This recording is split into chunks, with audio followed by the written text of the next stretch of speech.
Was heute noch wie ein Märchen klingt, kann morgen Wirklichkeit sein. Hier ist ein Märchen von übermorgen. Es gibt keine Nationalstaaten mehr, es gibt nur noch die Menschheit und ihre Kolonien im Weltraum. Man siedelt auf fernen Sternen. Der Meeresboden ist als Wohnraum erschlossen. Mit heute noch unvorstellbaren Geschwindigkeiten durcheilen Raumschiffe unser Milchstraßensystem. Eins dieser Raumschiffe ist die Orion. Winziger Teil eines gigantischen Sicherheitssystems, das die Erde vor Bedrohungen aus dem All schützt. Begleiten wir die Orion und ihre Besatzung bei ihrem Patrouillendienst am Rande der Unendlichkeit.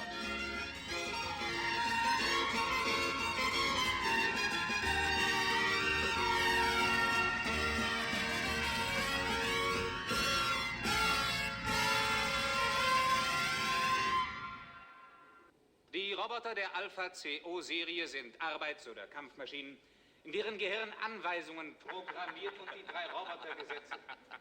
Ich muss Sie um etwas mehr Aufmerksamkeit bitten. Sie verlassen sich blind darauf, dass Sie immer Ihren Spezialisten in der Nähe haben, der die Robotergesetze kennt, die Sie längst vergessen haben. Aber was machen Sie, wenn der von Ihnen stets mit Herablassung behandelte Spezialist ausfällt? Sie sind dem Roboter wehrlos ausgeliefert, falls die Programmierung mit den bestehenden Verhältnissen nicht mehr übereinstimmt. Das soll nicht so angeben. Ich nehme an, Sie wissen alle, was sich kürzlich auf Alpha 21 ereignet hat. Da war eine Gruppe von Robotern programmiert, Wasser zu stauen. Und sie stauten so lange, bis beinahe eine ganze Kolonie im Wasser unterging, nur weil der Roboter-Spezialist ausfiel und keiner eine Ahnung hatte, wie die Programmierung eines Roboters geändert wird. Da braucht man doch nur die Magnetspur zu löschen und eine neue programmieren. Schade, dass Sie nicht dabei waren. Ich hätte was drum gegeben, wenn Sie auf Alpha 21 versetzt worden wären. Es ist in Ihrem eigenen Interesse, wenn Sie sehr genau zuhören. Also, noch einmal. Die Roboter der Alpha-CO-Serie sind Arbeits- und Kampfmaschinen, in deren Gehirn Anweisungen programmiert und die 3 Robotergesetze verankert sind. Es ist für uns alle von größter Wichtigkeit, diese Gesetze zu kennen. Wie Sie wissen, lautet das erste: Ein Roboter darf nie ein menschliches Leben vernichten. Wie mich das freut. Nun denken unsere Alpha-Androiden zwar logisch, es kann jedoch vorkommen, dass das Gehirn gestört ist. Hier ein Roboter vom Typ Alpha CEFE, eine mittelschwere Arbeitsmaschine. Bei diesem Androiden haben wir zu Demonstrationszwecken eine leichte Störung der Korrelationszentren vorgenommen. In den Bändern ist eine Kleinigkeit in Unordnung. Lassen Sie es mich als kybernetische Neurose bezeichnen. Im Augenblick steht er auf einer Impulsplatte, die ihn lähmt. Der zweite Roboter ist normal. ZR3184 geht zur Schalltafel. Stopp. ZR3184 geht zur Schalltafel.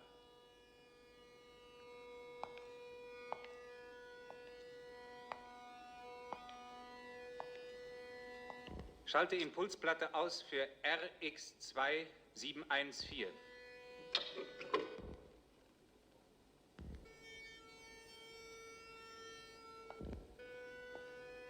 RX2714, stopp. RX2714, stopp.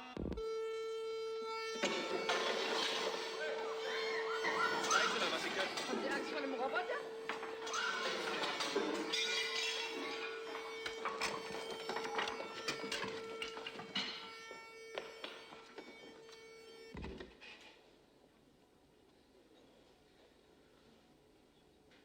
Die eingebaute Kontrolle ermöglicht uns, die elektronisch gesteuerten Grundreflexe zu korrigieren. Bitte geben Sie jetzt Acht, wie die Korrektur der Magnetbänder vor sich geht. Es ist in Ihrem eigenen Interesse, wenn Sie sehr genau zuhören. Also, noch Commander, einmal. Sie sollten sich sofort Das mit dem gewöhnliche Hauptquartier der terrestrischen elektromagnetische Raumaufklärungsverbände in Verbindung Ja. setzen. Eilt! An, aus. Es ist für ist uns alle dringend, von größter Major. Wichtigkeit, diese Gesetze Meine Behörde hat einen zu sehr kennen. beschränkten Wie Sie wissen, Wortschatz. lautet das Eilt, erste, ein geheim, Roboter dringend. darf nie menschliches Kommt, Leben Kinder. Schon eine geringfügige Änderung am Magnetband kann zu schweren Störungen führen. Wir schalten also von Y18. Pass auf, sonst fallen dir die Augen aus dem Kopf. Hat der GSD keine Schallklappen für ihn? Nein, aber ich habe erfahren, dass das gesamte weibliche Chor durch C-Roboter ersetzt wird. Wieso fallen Sie auch darunter? Wieso ich? Wussten Sie nicht, dass ich ein Epsilon-Android bin? Passen Sie auf, dass ich Sie nicht auseinandernehme und nachsehe, was bei Ihnen drinnen immer so unangenehm tickt.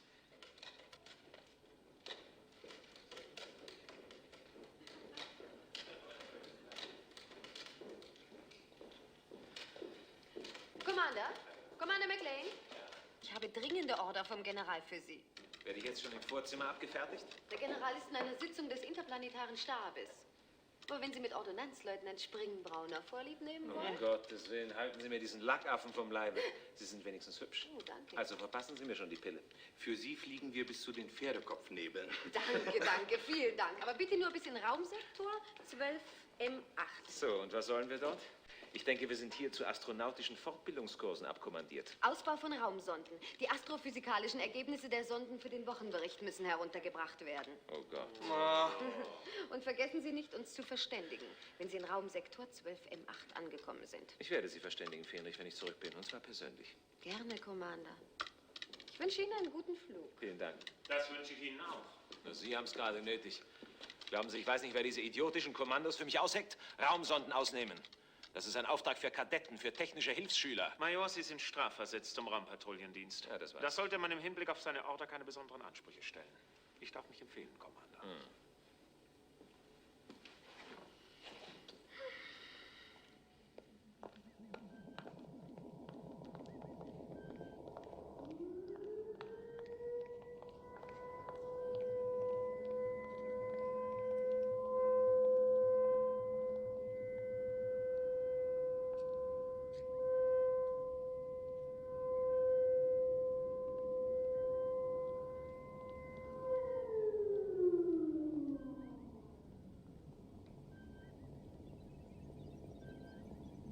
Basis 104. Normalstart Orion 8. Countdown minus 180. Ab minus 150 Landesperre für Sirius 12 und Irida 8. Basis bitte räumen. Orion 8 nach Start, Leitweg. EAS 1, Jupiter 1, Hyperion 29. 7, 6, 5, 4, 3, 2, 1, 0.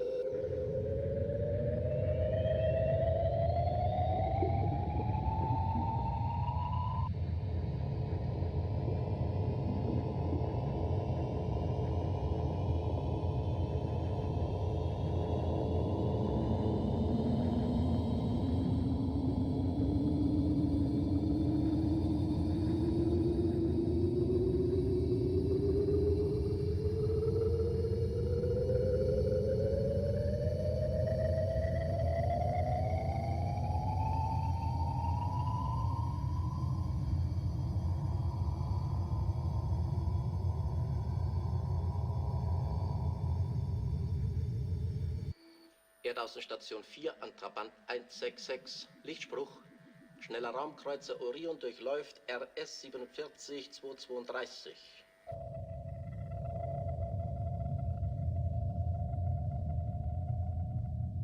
Jupiter Außenstelle 1 an Mars Relais A1. Orion verlässt Kontrollbereich. Kursabweichung keine.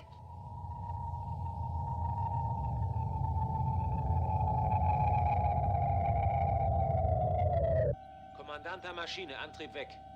Verstanden. Und komm dann rauf, Hasso. Gut. Befohlenes Zielgebiet erreicht.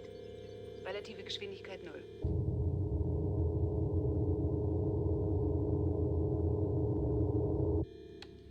Kommandant am Bordbuch. Orion im Operationszentrum. Generatoren und Antrieb fest. Na, bisschen bleich um die Nase, was? Seit wann interessieren Sie sich für mein Befinden? Ach, seien Sie nicht so empfindlich. Na du? Das sind die Nester, die wir ausnehmen sollen. Also los an die Arbeit, damit wir mit dem Krempel fertig werden. Das nächste Mal lassen Sie uns noch Müllraketen transportieren. Da draußen stehen 16 Raumsonden mit Messergebnissen, die müssen ausgebaut werden. Athan und Helga gehen als Erste raus. Ihr übernehmt Sonde 1 bis 8. Sonde 1 bis 8. Schlitten auf Abschusskanal 1, Sauerstoffkontrolle. Ihr bleibt 19 Stunden draußen. Hasso, Pressluft in Kanal 1. Gut. Mario, Kontrolle der Zenitdistanzen und Anlaufbahnen für Landsat 1. Danke, das wär's. Commander, nehmen Sie keine Rücksicht auf mich. Ich möchte auch mit einer Arbeitsgruppe raus. Haben Sie schon mal draußen im Raum gearbeitet? Nein, aber... Na also, und wenn was passiert, bin ich dran. Legen Sie sich lieber schlafen. Das ist ein Befehl.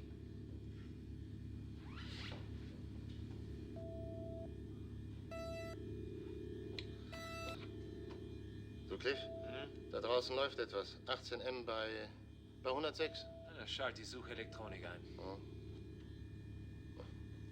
Das Ding da draußen scheint ein alter Erzfrachter zu sein. Na, dann sei höflich und gib denen unser Erkennungszeichen rüber und den Code für gute Reise. Und dann leg die schlafen. 19 Stunden seid ihr dran. Cliff? Ja? Lancet 1 fertig zum Abschuss. Aus damit!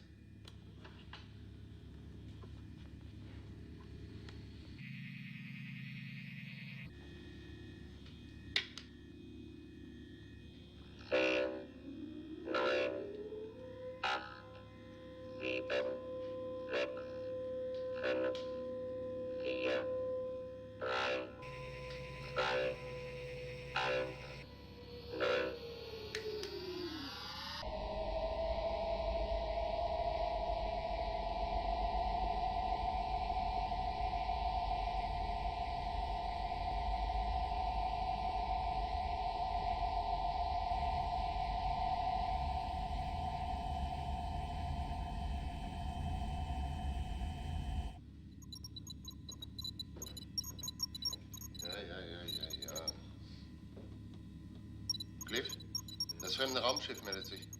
Hallo Orion. Ich rufe den Raumkreuzer Orion.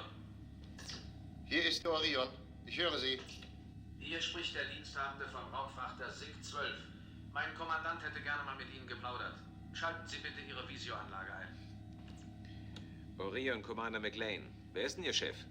Commodore Rüter. Was? Rüter? Bei dem war ich mal Fähnrich. Na, das dauert aber. Ihr seid wohl zu vornehm, um mit einem einfachen Erzfrachter zu verkehren, wie? Hallo, Commodore. Das ist aber eine Überraschung. Cliff, mein Junge. Ein Glück, dass ich ausgerechnet dich treffe. Hör zu, Junge, ich muss dir was erzählen. Ja? Ich transportiere Erz runter von Pallas zur Erde. Dieses Germanicum. 4-mal im Jahr. Ist natürlich geheim. Toller Job, was, Commodore? Ach, gar kein Ausdruck. Also hör zu. Auf Pallas, da hocken seit Jahr und Tag 70 Kolonisten und 21 Arbeitsroboter. Hier mit meinem Schlitten wäre das Landen daher ein bisschen schwierig. Deshalb schicken die ihre Raketen mit dem Erz einfach hoch und wir sammeln das ein. Aber was glaubst du wohl, das letzte Mal, wie ich runterkam zur Erde, was da drin war in den Raketen? Abraum, Schutt, kein Gramm Erz. Man kannst dir ja vorstellen, was die Raumbehörde für einen Tanz mit mir aufgeführt hat. Aber was sollte ich machen? Ich hatte ja keine Verbindung mit den Kolonisten. Zum zweiten Mal schon nicht. Ja, früher, da kam manchmal einer von denen mit einer Rakete hoch, um guten Tag zu sagen, wenn ich im Anmarsch war. Sag mal, hörst du mir gut zu? Ich höre, Commodore. Diesmal hat sich wieder keiner blicken lassen. Aber die Transportraketen kommen pünktlich. Ja, kommen auf Kreisbahn, auf den Millimeter genau. Aber keine Antwort auf meine Versorgungsraketen. Kein Lichtspruch, nichts. Das riecht komisch. Ja, das riecht nicht nur, das stinkt. Ich habe die Sache natürlich gleich nach unten gemeldet. Aber den Bürokraten da ist ja nichts anderes wichtig, als dass der Erztransport klappt. Dabei habe ich den Verdacht, dass ich schon wieder Abraum transportiere. Schauen Sie doch mal nach. Ja, wenn ich das könnte, schön wär's ja. Ja, die Erzraketen sind mit Magneten draußen an meinen Frachter angekoppelt. Sind ja nicht so fein eingerichtet wie ihr auf euren Raumkreuzern. Wir können nicht aussteigen und spazieren gehen. Und was hat das alles mit mir zu tun? Früher, Cliff. Früher wärst du jetzt schon zur Pallas unterwegs gewesen. In Ordnung, Commodore. Ich mache mich sofort auf die Socken. Ende. Ruf Helga und Athan und sag ihnen Bescheid. Ja. Was los? Wir machen einen kleinen Abstecher rauf zur Pallas.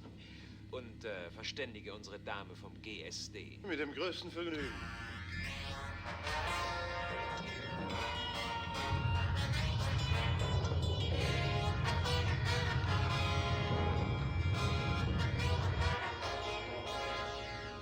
Sie tun wohl immer das, wozu Sie gerade Lust haben. Hören Sie mal zu, ich werde Ihnen was Ich höre sagen. nicht. Ich bin hier an Bord kommandiert worden, um dafür zu sorgen, dass die Vorschriften befolgt werden. Jetzt habe ich nämlich genug. Wenn Sie mit der Orion Ihre angewiesene Position verlassen, dann melde ich Sie. Es kann sehr gut sein, dass auf Pallas Menschen in Gefahr sind. Das ist Sache der Raumbehörde. Ich habe Ihnen eben auseinandergesetzt, dass sich die Raumbehörde nicht darum kümmert. Commander, es gibt ein Dienststrafverfahren gegen Sie, wenn irgendeine Erdaußenstation feststellt, dass wir uns nicht mehr im Raumsektor 12 M8 befinden. Gar keine schlechte Idee. Orion ruft Lancet 1. Ja, was gibt's? Laurin lässt grüßen. In Ordnung, wird gemacht. Die da unten werden gar nichts merken. Verlassen Sie sich drauf. Ja, aber... Moment. Achso. Laurin lässt grüßen. Wir haben da nämlich einen kleinen Trick. Wenn wir starten, baut Chubasche mit seiner Lancet 1 ein wunderbares Energiefeld von der Größe unserer guten alten Orion auf, einen sogenannten Laurin. Von diesem Moment an zeigen alle Ortungsstrahl- und Messgeräte im Raumsektor 12M8 die Energiemasse unseres Schiffes an. Das ist eine Irreführung der obersten Raumbehörde. Ja, genau das. Hallo, Orion. Ja. Laurin steht. Wunderbar, Artan, ich danke dir. Aber lasst euch bei dem Spaß nicht erwischen. Ich möchte ungern einen neuen Kommandanten auf der Orion begrüßen. Nein, nein, keine Angst, wir bleiben in Verbindung. Macht's gut. In ungefähr 12 Stunden sind wir zurück. Ende. Kommandant der Maschine, Antrieb frei. Volle Beschleunigung. Was kommt denn?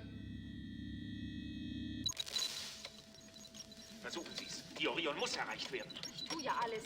Versuch's über Hyperion 29. Mars Relais A1 hat ununterbrochen Lichtspruchverkehr mit unserer Übungsflotte 18. Ob ich Erdaußenstation Hyperion 29 allerdings rankriege, ist eine Reden andere... Sie nicht, es liegt eine Alpha-Order für Commander McLean vor. Aktion stoppen und sofortiger Rücksturzbefehl zur Erde. Hier Hyperion 29. Trabant 116 hat die Orion über Mars Relais A1 und über die Jupiter-Außenstelle aufgefordert, sich zu melden. Sie tut's nicht. Mit McLean hat man nichts als Schwierigkeiten. Er hat sofortigen Rücksturzbefehl zur Erde. Wenn er seinen Sektor verlassen hat, werde ich dafür sorgen, dass man ihm ein Verfahren anhängt. Jetzt reicht's allmählich. Aber ich sage Ihnen doch, die Jupiter-Außenstelle hat ihn mit Such- und Messstrahl im Energiefeld. Ein Ortungsstrahl irrt sich doch nicht. Die Orion steht fest auf RS-18M12 im Satellitenfeld.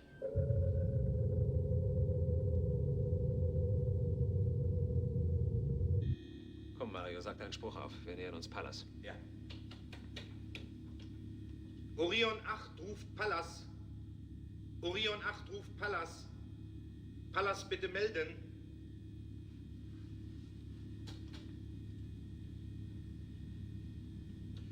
Schneller Raumkreuzer Orion 8 unter Commander McLean ruft Pallas. Pallas, bitte melden. Die pennen wohl alle. Ja, oder sie sind blau. Pallas, bitte melden. Pallas, bitte melden. Hallo, Pallas. Erbitten Landekoordinaten und Landeleitstrahl. Berechne die Umkreisungsellipse. Wir machen mal ein paar Runden. Irgendwann müssen Sie ja laut geben.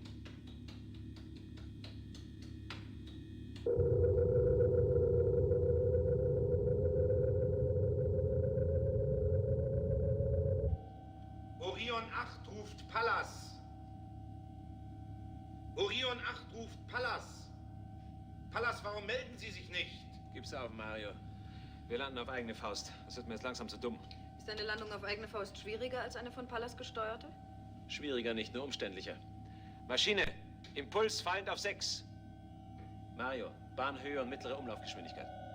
Bahnhöhe 93.000, mittlere ULG 1739. Gut, dann runter mit uns.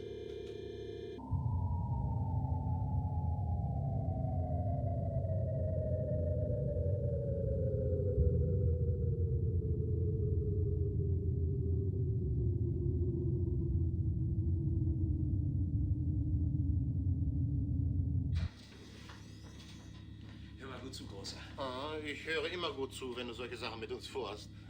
Ich weiß nicht, was uns auf Pallas erwartet. Ich will daher, dass die Orion in Alarmbereitschaft bleibt, während wir den Asteroiden nach den Kolonisten absuchen. Aha. Wie lange kannst du die Wandler im Stillstand unter Energie halten? Ja, 18 Stunden, aber dann schmort der Kasten bereits. Nicht länger? Nein, 18 Stunden. Wenn ich nur 5 Minuten länger auf Alarmstadt bleibe, schmelzen mir die Kristalle durch. Aber 18 kannst du verantworten? Nein, 16. Laut Vorschrift. Dann geh auf 18. Du bist der Boss.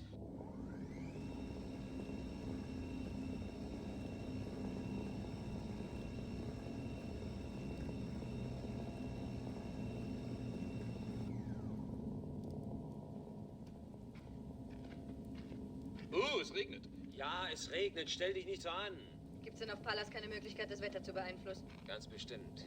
Weiß der Teufel, was hier los ist.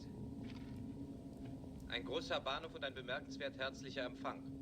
Findest du nicht? Ja, das kann man wohl sagen. Was hatten Sie denn erwartet? Na, zumindest ein Empfangskomitee. Ja, einen großen roten Teppich rund um das ganze Schiff. 2 Lorbeerbäume rechts und links, ein kleines Mädchen mit einem Blumenstrauß, das von den Helden knickst und einen gemischten Chor mit Knabensolo. Bist du endlich fertig, Mario? Hast du dich ausgequatscht? Oh, Cliff, ich hätte noch so entsetzlich viel zu sagen, aber wenn du meinst, bitte. Wir rufen die Zentrale von Pallas. Hier spricht Commander McLean vom schnellen Raumkreuzer Orion. Wir sind soeben gelandet. Wir bitten um Einweisung in Ihr Stollensystem. Commander McLean ruft die Zentrale von Pallas. Können Sie mich verstehen? Nichts.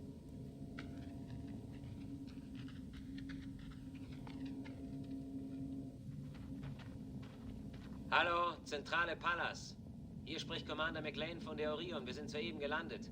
Bitte weisen Sie uns in Ihr Stollensystem ein. Kein Piepser. Soll ich's mal versuchen? Wenn Sie es besser können? Vielleicht hören die lieber auf den Klang einer Sirene. Ach, Mario. Also gut, ich halte schon meinen Schnabel. Ich möchte nur wissen, wo die Erzraketen hergekommen sind, die Rüter geladen hatte.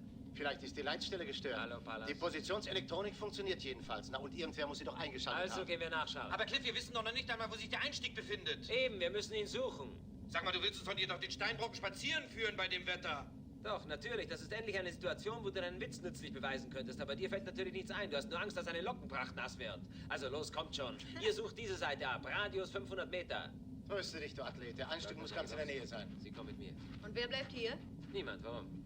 Das ist gegen die Vorschrift. Was für eine Vorschrift? Paragraph 28, Absatz 2, Groß B. Aha, Sie haben ein glänzendes Gedächtnis. Und was steht da drin? Bei Landungen auf behelfsmäßigen Basen müssen Maschinenraum und Leitstand eines Raumschiffes ständig besetzt sein. Stimmt, ich mache Ihnen einen Vorschlag, Leutnant. Sie haben Ihren Spruch aufgesagt, das müssen Sie. Dazu sind Sie abkommandiert worden. Und jetzt vergessen Sie diesen Paragraphen so schnell wie möglich und tun, was nötig ist. Ich wurde abkommandiert, um dafür zu sorgen, dass die Dienstvorschriften befolgt werden. Das wissen Sie. Ja, das weiß ich. Ich tue meinen Dienst schon ziemlich lange. Umso schlimmer. Und wenn ich überhaupt noch am Leben bin, dann verdanke ich das in erster Linie meinem schlechten Gedächtnis diesem Paragraphen gegenüber. Ach, erzählen Sie das doch General Wamsler oder Oberst Wille, aber nicht mir und nicht in diesem Augenblick. Also was ist? Wer bleibt beim Schiff? Wenn ich mich an die Vorschrift halte, Sie Björnsen, De Monti und ich. Und Sie machen sich auf den Weg und suchen nach den Siedlern. Was soll denn das heißen? Genau das, was ich sage. Und was darf ich Ihren Vorgesetzten erzählen, wenn Sie nicht mehr zurückkommen? Ist das wieder einer Ihrer faulen Tricks, oder? Das Schiff steht in Alarm-Startbereitschaft. Ein Laie kann es weder betreten noch sonst irgendetwas damit anfangen. Warum soll ich es also bewachen lassen? Und wenn hier tatsächlich etwas faul ist, dann brauche ich jeden Einzelnen von Ihnen, klar? Cliff, wir haben den Einstiegsschacht gefunden! Ich komme. Aber Sie können gerne hierbleiben, wenn Sie auf Paragraph 28 Absatz 2 Groß B bestehen.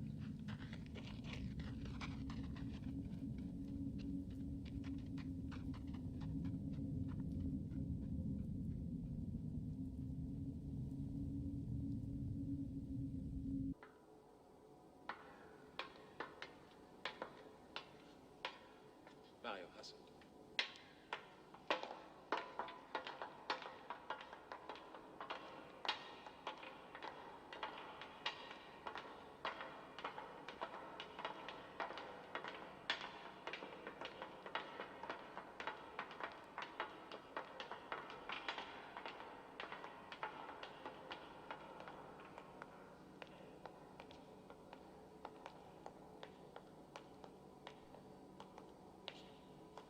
Hallo? Ist hier jemand? Hallo? Commander, da stimmt was nicht. Die machen sich wohl einen Spaß mit uns, was? Sie spielen Verstecken.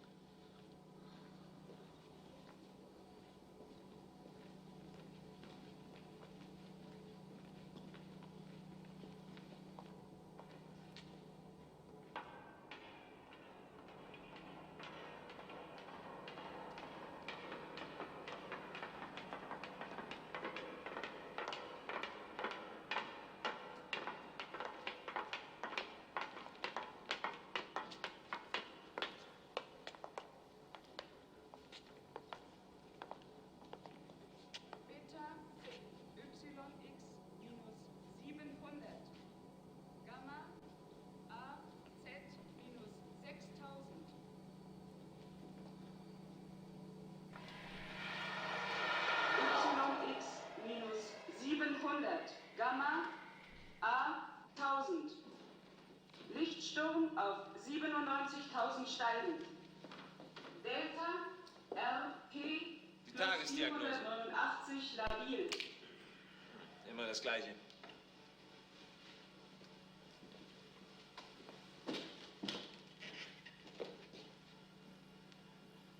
Hey!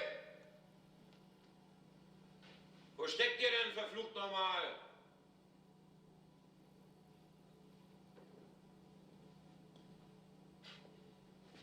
Irgendjemand muss doch die Tagesdiagnose eingeschaltet haben. Das kann doch schon monatelang laufen, ohne dass jemand zuhört. Wenn ihr mich fragt, hier ist irgendeine Katastrophe passiert. Fragt dich aber keiner.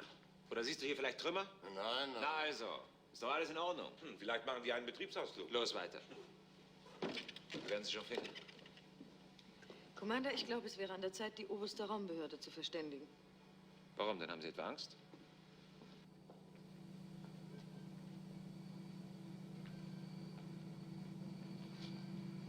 Wir haben es gut, bei denen geht alles vollautomatisch.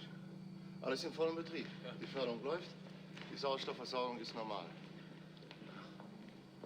Aber irgendein Kontrolldienst müsste doch da sein. Hallo!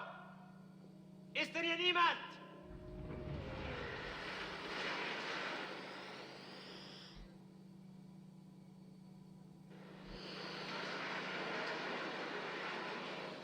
Habt ihr da jemanden aussteigen sehen? Nein. Na, und einsteigen? Auch nicht. Vielleicht sind die da unverschüttet. Vielleicht ist da irgendwas Ach, explodiert. sei doch still. Wir werden es ja gleich feststellen. Wenn der Lift wiederkommt, fahren wir runter und sehen nach. Was? Bei Cliff ist es doch Wahnsinn, in einen ferngesteuerten Lift einzusteigen. Weiß der Teufel, wo man da rauskommt. Na, wo schon? Unten wahrscheinlich. Commander, ich halte es für besser, wenn wir warten.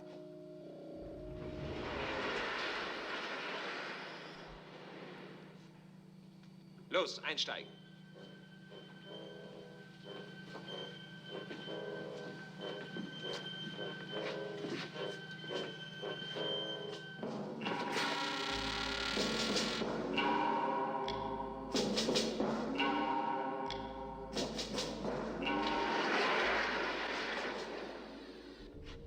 Androiden, Seeroboter. Was machen die Roboter hier oben in der Zentrale? Meines Wissens sind sie dazu da, um den Schächten das Erz abzubauen. Und wo sind die Siedler? Was geschieht denn jetzt? Meuternde Roboter? Rebellierende Androiden, das gab's doch noch nie. Tamara geht da nach hinten. Hasso Mario. Wenn wir unten sind und die Tür geht auf, sofort schießen. Ja, aber nur auf den Kopf zielen, sonst hilft es nicht. Wie mich das freut. Und denk bei allem, was passiert. Es sind Maschinen. Aber sie reagieren offenbar nicht mehr. Ich verstehe das nicht. Roboter verstehen bis zu 2000 Befehlsworte und sie können ca. 1000 einfache Funktionen ausüben, die man ihnen eingestanzt hat. Aber sie können einem natürlich nichts erklären. Sie reagieren rein mathematisch, nicht vernünftig. Achtung! Halt, nicht schießen! Legen Sie die Strahler weg, es ist aussichtslos. Er hat recht, Cliff.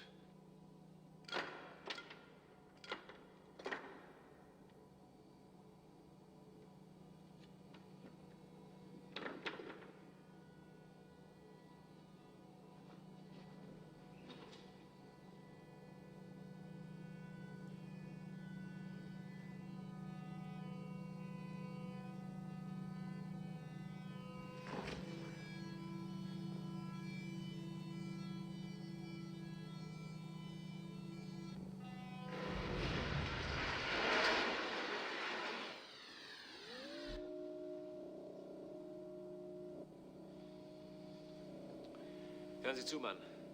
Mein Name ist McLean. McLean? Sie sind Commander McLean? Ja. Habt ihr sie außer Kraft gesetzt? Sind sie erledigt? Ruhig, nehmen Sie sich zusammen. Was ist hier passiert? Ich bin Richard Hall. Wir sind jetzt über 2 Jahre auf Pallas. Zuerst ist alles gut gegangen und die Androiden haben getan, was von ihnen verlangt wurde. Wir haben uns eingerichtet, wir haben die Maschinenmenschen runtergeschickt in den Stollen und nach 4, 5 Monaten die ersten Erzraketen auf die Kreisbahn um Pallas gebracht für den Frachter. Weiter, keine langen Einleitungen. Ja, und dann kam es zu einer Schießerei. Zwischen euch und den Androiden. Aber die waren doch gar nicht bewaffnet. Nein, nein, nein, die haben tadellos gearbeitet. Eine Schießerei zwischen uns. Es gab 2 Tote. Warum wurde geschossen? Ein Mann namens Forrester hatte Euphorien in die Kolonie gespuckelt. Dieses verfluchte Zeug zum Träumen. Ja. Darum ging's. Und? Ja, einen Monat später, Commander, Sie müssen verstehen, ich bin der Leiter der Kolonie. Ja. Forrester und seine Leute, sie wollten nichts mehr tun. Sie wollten einfach nicht mehr arbeiten. Und ich bin doch verantwortlich. Ja, ich verstehe. Also es kam zu einer heftigen Auseinandersetzung zwischen mir und Forrester und seinen Leuten. Die Folge davon war eine richtige Revolte. Ich musste Forrester und seine Kumpane erschießen. Ich wollte es nicht, aber es blieb mir einfach nichts anderes übrig. Und dann, schlagartig, revoltierten die Roboter. Wo haben Sie Forrester und seine Leute niedergeschossen? Hier unten, in der Mine. Und die Roboter waren Zeuge? Ja. Na, das ist es. Das erste Robotergesetz. Ein Roboter darf nie menschliches Leben verletzen. Er ist dazu verpflichtet, menschliches Leben zu schützen. Und um größeres Unheil zu verhindern, haben Sie die Menschen entwaffnet und die Leitung der Mine übernommen. Ja. Und seit dieser Zeit arbeiten wir unter der Aufsicht der Roboter. Ja, aber haben Sie denn nie versucht, Kontakt mit irgendwem aufzunehmen? Ja, wie denn?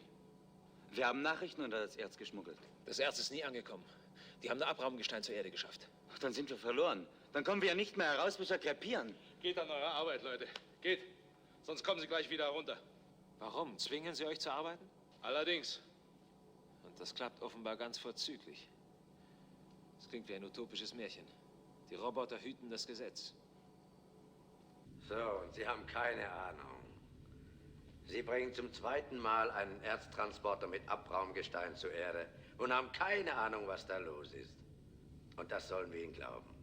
Was Sie mir glauben, ist mir völlig Schnuppe. Ich prozessiere jedenfalls mit allem Nachdruck dagegen, dass man mich und meine Mannschaft hier festhält und verhört wie Kriminelle. Kriminelle haben Sie gesagt, nicht ich. Ach was, ich weiß ganz genau, worauf Sie hinaus wollen. Eine krumme Tour wollen Sie mir in die Schuhe schieben. Wäre das so abwegig? Ich habe hier eine hübsche kleine Zusammenstellung über Ihre Laufbahn in der Raumflotte. Wie war das damals mit dem Raumschiff Friedhof auf Hermes 4? Ach, das war doch Raumkreuzer Schrott, der da oben langsam vergammelt ist. Da hat doch kein Mensch mehr hat sich darum gekümmert. Aber wenn mir hier unterstellt wird, ich hätte 2 Erztransporte verschoben, dann ist das eine ganz üble Verleumdung. Leutnant. Ja. General Bamsler von Draff ist hier. Er will den Chef sprechen.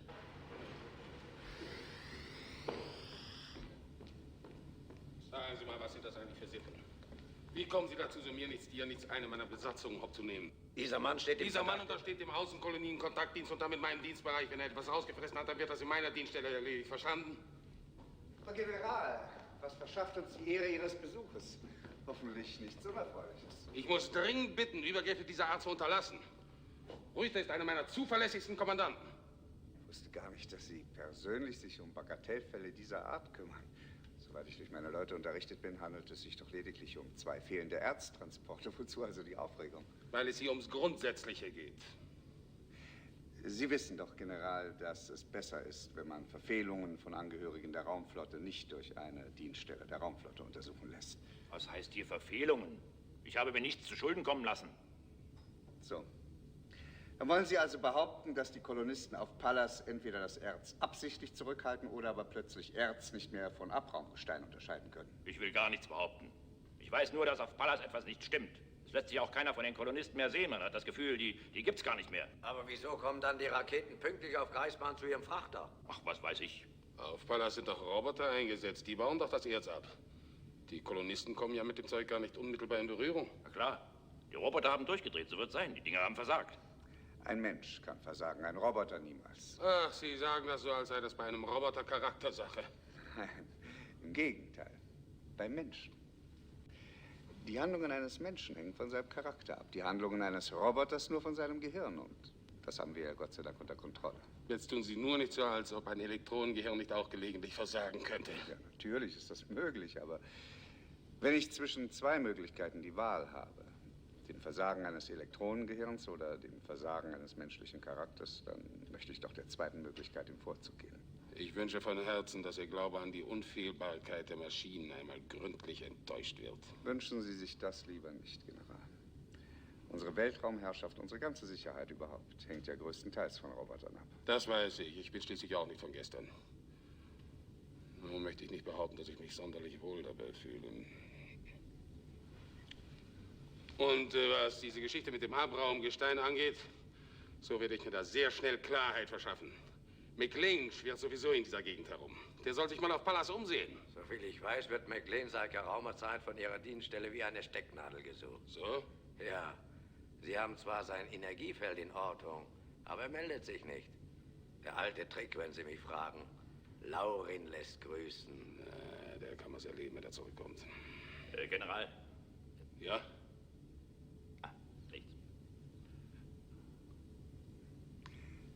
General, das hätte Ihnen mit einem Roboter nicht passieren können.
1 an Orion. Warum meldet ihr euch nicht? Hallo Orion! Orion! Hier ist Lancet 1, Helga Legrell. Cliff, wo steckt ihr denn? Cliff! Sie rühren sich nicht, Artan. Seit 2 Stunden haben wir keine Verbindung mehr mit Ihnen. Werd jetzt nur nicht nervös.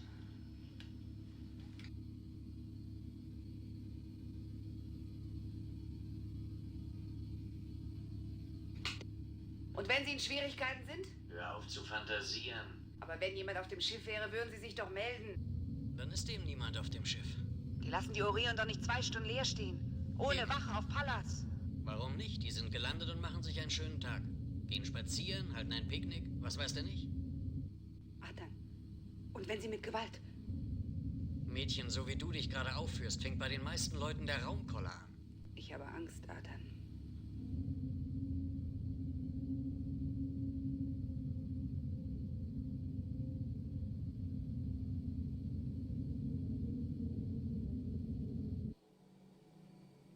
Siehst du eine Chance, Cliff? Ich bin kein Hellseher, Mario. Es kommt darauf an, wie viel Zeit wir haben. Zu der Zeit? Zum Nachdenken. Glaubst du denn vielleicht, wir werden mit den wild gewordenen Maschinen durch Nachdenken fertig? Ja, wenn überhaupt, dann nur durch Nachdenken. Tamara, Sie verstehen am meisten von Kybernetik. Was kann passiert sein in diesen verdammten Robotergehirnen? Ihr Programm muss gestört sein. Die Zahlengruppen sind durcheinander geraten. Können Roboter von sich aus das Programm ändern? Nein. Sie scheinen alle Anweisungen vergessen zu haben. Ach, bitte würden Sie das mal etwas genauer erklären. Tja, ich weiß nicht, das ist... Führen Sie denn überhaupt noch Befehle aus? Eigentlich nicht, nein. Oder tun Sie genau das Gegenteil? Eher das, ja. Oh, Moment, ich glaube, dann weiß ich Bescheid. Commander, wie war das? Sie schicken Abraumgestein statt Erz zur Erde. Ja. Und Ihnen ist programmiert, dass Sie keine Waffen tragen müssen, aber Sie sind bewaffnet. Stimmt, die Roboter sollen arbeiten und stattdessen arbeiten die Menschen. Tja, eigentlich sollten wir befehlen und die Roboter gehorchen. Aber es ist genau umgekehrt. In Ihrem Speicher muss sich alles umgedreht haben. Wie kann das passiert sein? Und dafür gibt es nur eine Erklärung. Die Roboter mussten 2 sich widersprechende Befehle befolgen. Ihre ganze Programmierung ist in 0 und 1, das heißt in Ja- und Nein-Kommandos unterteilt. Wenn nun das Relais gleichzeitig 2 verschiedene Impulse empfängt, dann kann das ganze System umspringen. Das muss während der Schießerei passiert sein. Sie mussten das 1. und 2. Robotergesetz gleichzeitig durchführen. Ja. Nach dem 1. Gesetz sollen sie menschliches Leben schützen. Das hätten sie aber nur tun können, indem sie anderes menschliches Leben verletzen. Was ihnen nach dem 2. Gesetz verboten ist. Dann können wir nur eines tun. Wir müssen sie umprogrammieren. Können Sie das, Tamara? Habt ihr denn keinen Spezialisten hier? Ja, das war Vorderster. Ausgerechnet. Das habt ihr ja sauber hingekriegt. Das hätte auch nichts genützt. Die lassen seither niemanden mehr an sich heran. Klar, die Umkehrung. Hall, wann kommen die Androiden in den Schacht herunter? Oh, ganz unregelmäßig, Major. An manchen Tagen lassen sie sich überhaupt nicht blicken. Wir müssen uns die Umkehrung zunutze machen. Immer wenn wir die Maschinen abstellen, kommen 2 herunter und sehen nach. Ausgezeichnet. Wir machen Folgendes. Gibt es hier in der Nähe einen engen Stollen? Ja, beim ersten Quergang. Sie rufen Ihre Mannschaft dort zusammen. Dann stellen wir die Maschinen ab und locken die Roboter dadurch herunter. Wenn sie in den Stollen kommen, sprengen wir das Deckgestein ab. Ihr Sprengmeister muss natürlich so dosieren, dass die Roboter nicht zerdrückt werden. Wir brauchen sie ja nur bewegungsunfähig für einige Zeit, damit wir sie umprogrammieren können.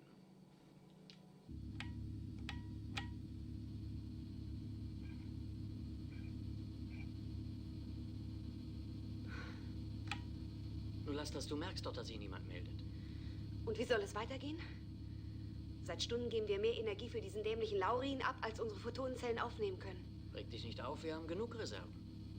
Das denkst du. Es sind noch 20% und es werden immer weniger. Ich verlasse mich auf Cliff, erst in 2 Stunden da. Hat er gesagt. Jawohl, das hat er gesagt. Und das wäre das erste Mal, dass er nicht Wort hält. Aber wenn er nicht kommen kann. Er riskiert immer zu viel, das weißt du doch.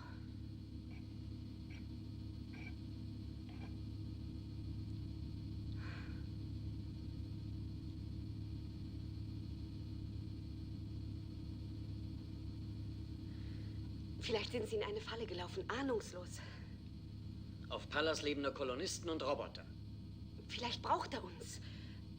Adam, komm, wir lassen diesen Laurin zusammenfallen und starten nach Pallas. Wir warten.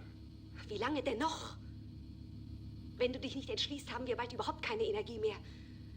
Dann bricht nicht nur dieser Laurin zusammen, sondern unser ganzes Absorberfeld mit dazu und wir verglühen in den Strahlen. Dann finden die kein Stäubchen mehr von uns. Wie viel Reserve? 8%. Willst du uns umbringen? Wir warten noch. Und zünden Sie auf keinen Fall, bevor ich Ihnen das Zeichen gebe. Klar. Sind die Leute in den Seitenstollen sicher? Ja. Ich habe so verdämmt, dass die Druckwelle durch den Hauptstollen läuft. Gut. Cliff, wenn ihr den Umbau der Gehirne wirklich schafft, was gebt ihr ihnen dann für Befehle? Dass sie dich zeitlebens daran hindern, so dumme Fragen zu stellen. Fertig? Fertig. Sie kommen.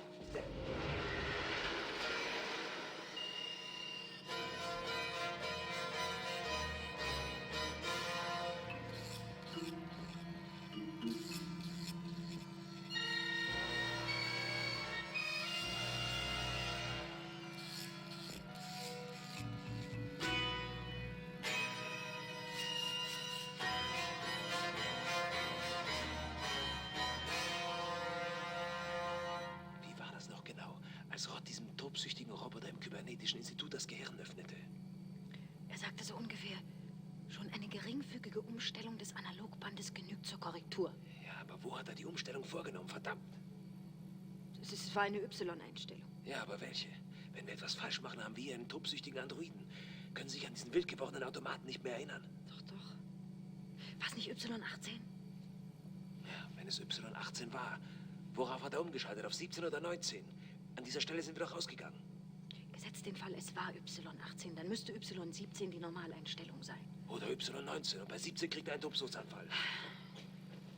Sie kommen. Alles in Deckung.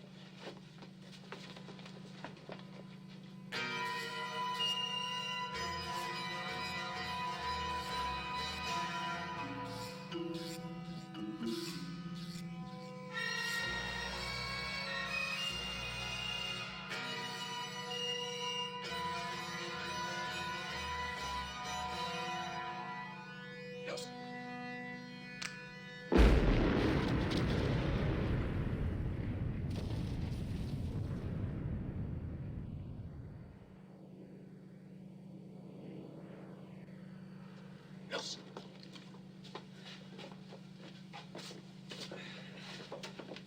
Es ist alles in Ordnung. Bleibt, wo ihr seid. Lösen Sie die diamagnetische Sperre, damit wenigstens die Verbindung mit den anderen Robotern unterbrochen ist. Sehen Sie die Schalterreihe links oben? Ja. Y18 müsste blau bezeichnet sein. Haben Sie es? Ja, ich hab's. Was weiter? Jetzt müssten wir umschalten. Ja, aber worauf? Y17 oder 19, das müssen Sie entscheiden. Davon hängt alles ab. 17. Und wenn's falsch ist, holt uns alle der Teufel. Ja. Danke. Wann kommt der General? Gegen Mitternacht. Wenn er von der Geschichte erfährt, bin ich erledigt. Vor allem würde mich interessieren, warum kein Lichtspruch mehr zu Orion durchkommt. Wir haben bei Kommodore Rüther nachgefragt. Er sagte aus, dass die Orion und die SIG-12 bei ihrer Begegnung noch Radiosprüche getauscht haben. Die Orion gab Erkennungszeichen und gute Fahrt von sich. Wenn McLean mit der SIG in Kontakt war, muss er doch auch mit uns Kontakt aufnehmen können. Eigentlich ja. Sie hätten sich wohl auch nicht träumen lassen, dass Sie sich einmal so viel Sorgen um McLean machen müssen. Diesmal wird es ihm den Hals brechen, verlassen Sie sich drauf. Leutnant, wie wäre es mit einer großen Suchaktion? In Raumsektor 20, L34, operiert doch unsere Übungsflotte 18, die könnten wir einschalten. Die werden McLean bestimmt finden. Um Gottes Willen, nein. Die Flotte besteht aus 22 Großkampfschiffen, 40 Raumkreuzern und 133 Satellitenabschussbooten. Das ist Ihre einzige Chance, McLean ausfindig zu machen. Also gut. Bleibt mir ja wohl nichts anderes übrig. Verständigen Sie die Übungsflotte 18. Ja.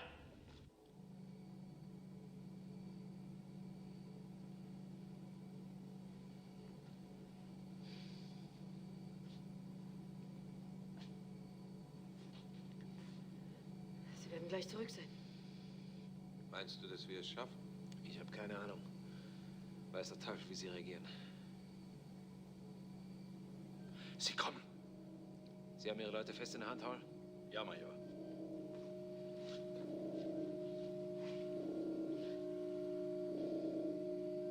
Alles klar? Alles klar.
das?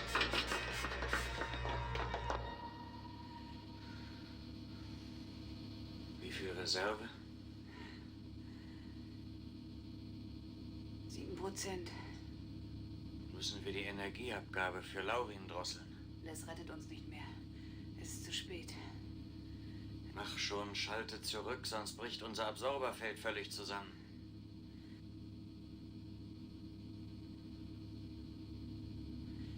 Es ist unerträglich heiß.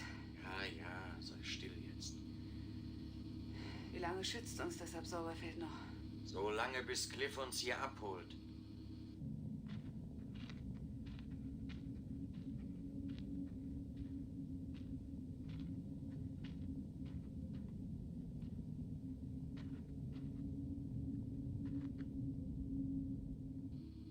Hallo, Orion. Hier ist Lancet 1. Hallo, Orion.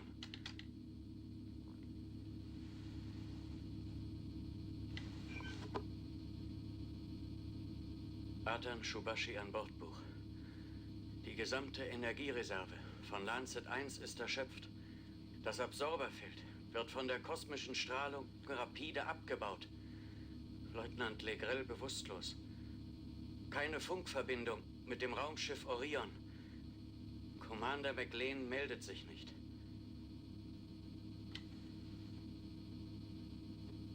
Ende.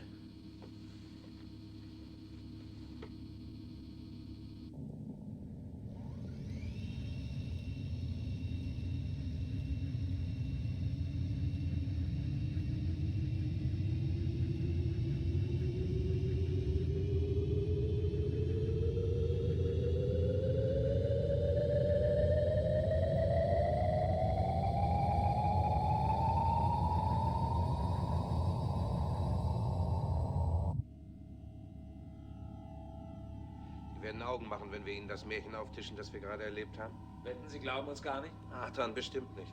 Ich Leutnant Legrell kenne, glaubt sie schon deswegen nicht, weil ich dabei war. Unsere Damen sind reizend zueinander, nicht wahr, Cliff? Ja, solange Sie so tüchtig bleiben wie bisher, soll es mir egal sein. Ich weiß gar nicht, wie wir ohne Sie da rausgekommen wären. Soll das ein Lob sein? Ich glaube, ich höre nicht recht. Cliff, sollen wir nicht auf Hyperspace umschalten? Nein, Hasso. Suchstrahl voraus. Energiefeld abfluten. Wir müssen gleich da sein. Satellitenfeld zeichnet.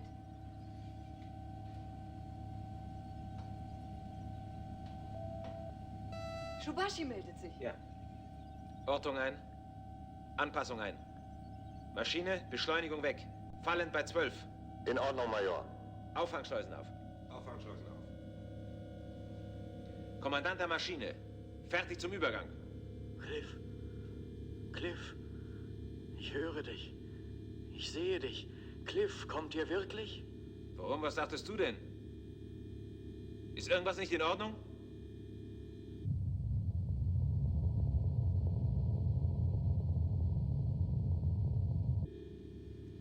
Atan, Ortung ein.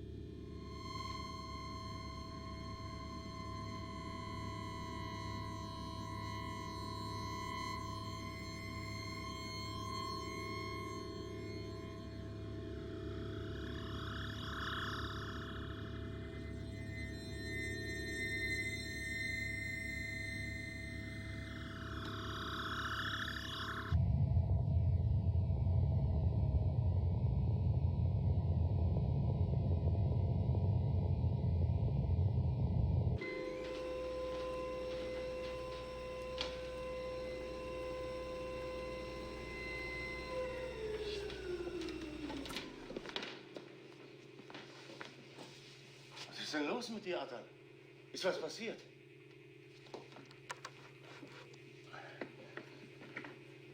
Na? Na, nun sag schon. Kümmert euch um Helga. Ist er bewusstlos?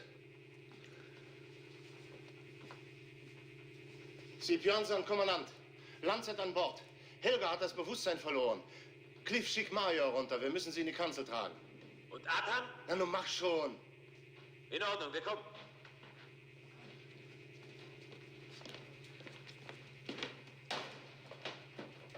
Ja? Na, dann mach dir keine Sorgen, mein Junge. Das wäre ausgestanden.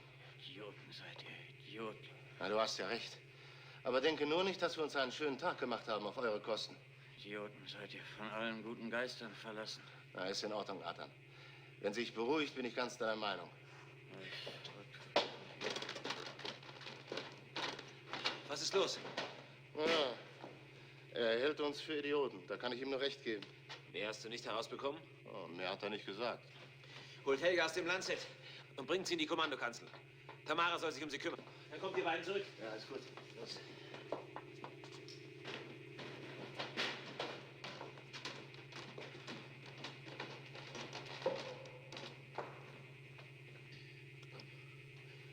Jetzt erzähl mal der Reihe nach, Athan. Was ist passiert?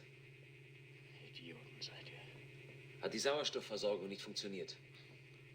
War es das Absorberfeld? Wir hatten nicht genug Energie. Ach, der Laurin, den habe ich völlig vergessen.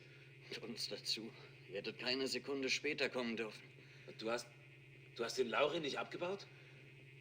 Ich hatte keinen Befehl dazu. Ach, red doch keinen Quatsch. Du bist doch kein Baby mehr, Athan. Du weißt doch selbst, was zu tun ist, wenn es dir an den Kragen geht. Du hast es gerade nötig, mir Vorwürfe zu machen. Ein paar Sekunden später, und der hätte nur noch Asche von uns vorgefunden. Reg dich nicht auf, Athan. Und die Strahlen hätten uns verbrannt. Warum hast du denn diesen scheiß Laurin nicht zusammenbrechen lassen? Wir haben ja ununterbrochen versucht, Kontakt mit euch zu bekommen. Ihr wart verschollen. Und wir für euch auch. Das stimmt doch. Du bist lange genug bei mir. Du solltest gelernt haben, dass man manchmal auch ohne Befehl handeln muss, wenn man am Leben bleiben will. Glaubst du vielleicht, wir haben auf Pallas was anderes erlebt als du? Und warum habt ihr keine Wachen an Bord gelassen, ne? Jetzt fängt er auch noch damit an. Jawohl, ich fange damit an. Ihr hättet uns verrecken lassen. Ihr wart ja so mit euch selbst beschäftigt. Ihr habt ja nicht mal mehr gewusst, dass es uns noch gibt. Sieh ihn dir doch mal an, den kleinen Schreihals. Das ist nicht komisch. Nicht im Geringsten. Und jetzt Schluss mit dieser Debatte. Ach, lass ihn doch nach Luft schnappen. Babys schreien auch zuerst, aber vorher haut man ihn kräftig auf den Hintern. Das kannst du haben. So mit deinem blöden Gequatsche. Was ist denn mit Helga? Die ist fast hinüber. Ich habe auch was übrig für Extratouren, aber das da ging zu weit. Das war zu viel riskiert. Du hast recht, Athan. Aber wir konnten nicht wissen, was auf Pallas los war. Hasso, kümmere dich um deine Maschinen. Das ist gut. Schaffst du es allein in die Kommandokanzel? Ich schaff schon. Zieht nur los. Komm, spiel nicht den Helden, die Chance hast du verpasst.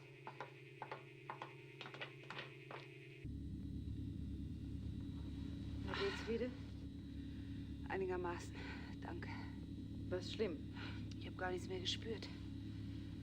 Schlimm war es nur vorher, als Athan nichts unternehmen wollte. Ein Glück, dass ich nicht auf dich gehört habe. Hört doch endlich auf zu streiten. Ja. Schalt deine Lokomotive auf Automatik, Hasso, und komm rauf. Ja, ich komme. Danke. Athan, gib uns was zu trinken. Wir haben einen Schluck verdient. Das ist Hasso, komm her. So.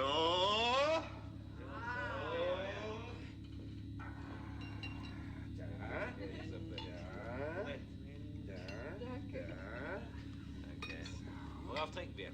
Auf die Roboter und auf Y17. Auf unseren Laurin. Auf die nicht ausgenommenen Raumsonden. Oh, wenn Pfanzler je erfährt, wo wir waren, dann...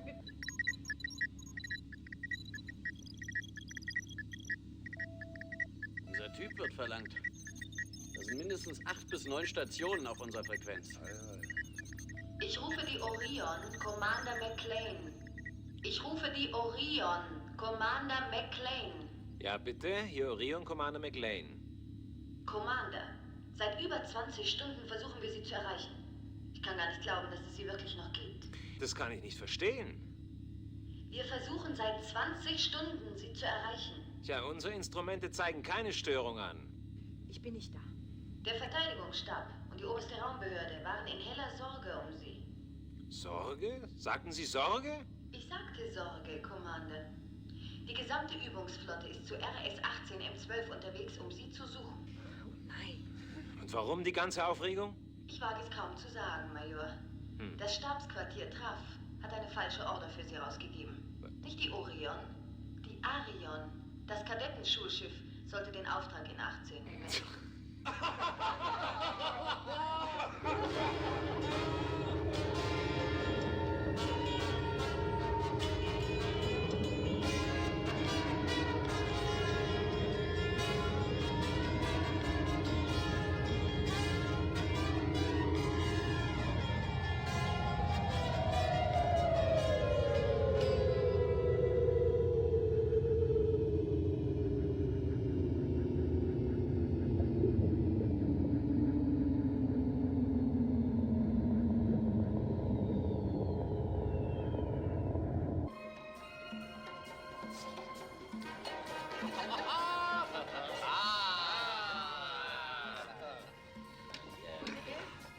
feiern Sie eigentlich, McLean? Wenn Sie einen besonderen Grund haben, möchte ich ihn gerne wissen. Keinen besonderen Grund, General. Na, ich weiß nicht, für eine Routineunterhaltung übertreiben Sie aber mächtig. Leutnant Jaglos. General. Keine besonderen Vorkommnisse? Keine. Nichts zu melden, was ich wissen müsste, wenn Sie schon Ihren GSD-Behörden verschweigen. Nein, ich erinnere mich wirklich an nichts, was Sie wissen müssen. Ausgezeichnet, darauf kann Sie niemand festlegen. Merken Sie sich die Formulierung und verplappern Sie sich nicht. Wer war eigentlich für den falschen Einsatzbefehl verantwortlich, General? Wollen Sie das wirklich wissen? Ja, wenn es kein Geheimnis ist. Sie werden sich freuen, McLean. Ordonnanzleutnant Springbraun. Oh. Cliff, den sollten wir einladen auf der Stelle. Den könnten wir heute Abend mit unserer Gesellschaft regelrecht bezaubern. Ja, glänzende Idee. Finde ich auch. Aber er hat Dienst, leider. Oh. Und Sie und Ihre Leute sollten sich lieber ausruhen. Kennen Sie Ihren neuen Auftrag noch nicht? Nein, General. Die Orion wird übermorgen starten. Ein Transport von 40 C-Robotern zur Venuskolonie. Dagegen können wir protestieren, Commander. So? Mit welcher Begründung denn?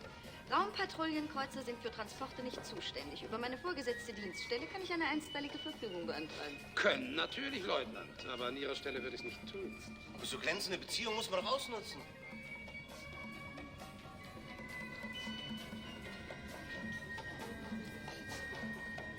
Schon mal was von Laurin gehört? Von was bitte? Laurin lässt grüßen. Ach so, Sie meinen dieses Dings da. Ja, gehört schon. Selbstverständlich werden wir den Transport der Roboter gern übernehmen. Ich danke für Ihr Angebot, Leutnant, aber ich habe nichts gegen C-Roboter. Ihr etwa? Auf die Konservenknöllchen. Ja, na, zum Wohle.